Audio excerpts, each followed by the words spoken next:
আমি আমার মাছের বন্ধে মোটর ঘরের পাশে বসে বাঁশের কাঠি সিলাইতেছি। তখন আমার বড় ছেলে এলো, বলল, বাবা তুমি এগুলো কি করতেছো? তখন আমি বললাম, বাবা এগুলো দিয়ে আমি চৌরি ফান তৈরি করব। এই চৌরি ফান দিয়ে বগা মারা যায়। চৌরি ফানের এখন আমি ফাঁসের জন্য সুতা বাঁধতেছি। এই সুতাগুলো 4 কোনা ভাবে বাঁধতে হবে। তারপর এখানে এই ফানের মধ্যে চতুর্পাশে সুতা দিয়ে বাঁধতে হবে এবং সুতার ফাঁস তৈরি করতে হবে।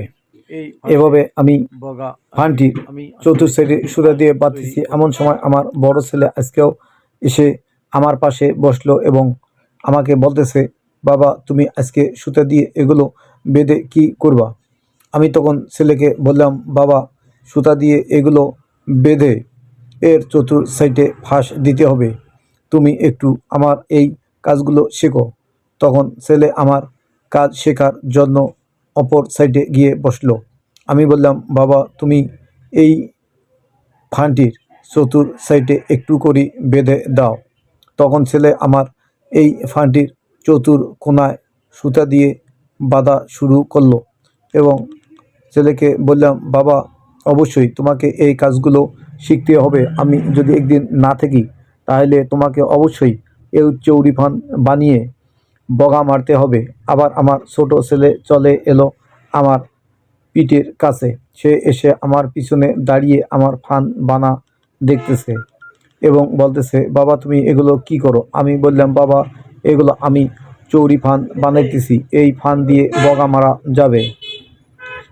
তখন ছোট ছেলে বলল, বাবা এগুলো আবার কেমন ফান? আমি বললাম, বাবা এটার নাম হলো চৌরি ফান। তখন আমার ছোট ছেলে দেখে আবার চলে গেল। পরের দিন আবার বড় ছেলেকে নিয়ে আমার মাছের বন্ধের মোটর ঘরের পাশে গিয়ে ফানদের ফাঁস আমি দেওয়া শুরু করলাম। এই ফাঁদের ফাঁস দিতে অনেক সময় লাগে, কারণ 4 কোনায় 3 4 12টি ফাঁস আছে। এই ফাঁসগুলিকে সুন্দরভাবে সাজিয়ে দিতে হবে। তাই আমরা 2 ছেলে এবং বাবা মিলে আমরা এই ফাঁসগুলো দিছি এবং ছেলেকে বললাম, বাবা এই ফানটি একটি নিরিবিলি জায়গায় বসতে হবে, তুমি চলো। তখন ছেলেকে নিয়ে আমি একটি নিরিবিলি জায়গায় চলে গেলাম এবং আমার পুকুর পাড়ে মাছের বন্ধে সুন্দর একটি জায়গায় আমি ছেলেকে ফান বসাতে বললাম। তখন ছেলে আমার এই নিরিবিলি জায়গায় ফানটি বসিয়ে দিল।